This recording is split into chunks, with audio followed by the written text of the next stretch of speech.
Mga kasama, sa ibang balita naman, nakikipag-ugnayan na po ngayon ang Department of Foreign Affairs sa mga otoridad para sa 5 Pinoy na recruit ng Russia para sumabak naman sa gyera doon sa Ukraine. Sa naging panayam ng DZX sa Larmen, Manila kay DFA Spokesperson Assistant Secretary Angelica Escalona, aminado ang ahensya na mahihirapan na masagip ang mga Pinoy na nasa war zone. Kasunod dito na natanggap nilang active request for assistance para sa 5 mga Pinoy na na-recruit. Hindi pa nila tsak sa ngayon kung ilan talaga ang kabuang bilang ng mga Pinoy na nasa war zone.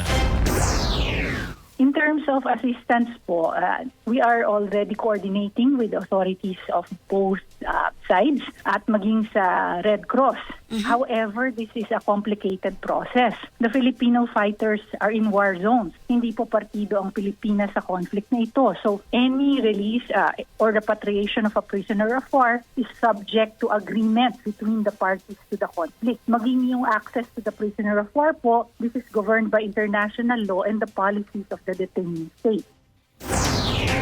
Nabatid nga na sila ay nirecruit sa online job offers at pinangakuan pa ng trabaho bilang truck driver sa Russia. Pero pagdating doon sila ay ipinasok na sa Russian military.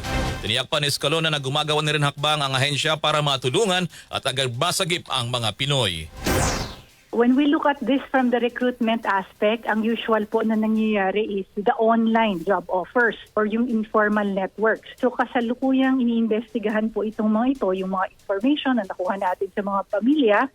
So depende po sa mandate namin, we do what measures we can para nga hindi mapahamak tong ating mga kababayan. Mag-ingat po yung ating mga kababayan. Mahirap po sumaklolo dito sa mga conflict areas. Kinumpirma pa ni ASEC Escalona na si Raymond Gumangan, isang Pinoy, ang pang-5 prisoner of war sa Ukraine matapos siyang mahuli ng mga Ukrainian forces. Habang isang kumpirmadong nasawi matapos mapatay ng Ukrainian forces habang nasa gyera. RMN Network News.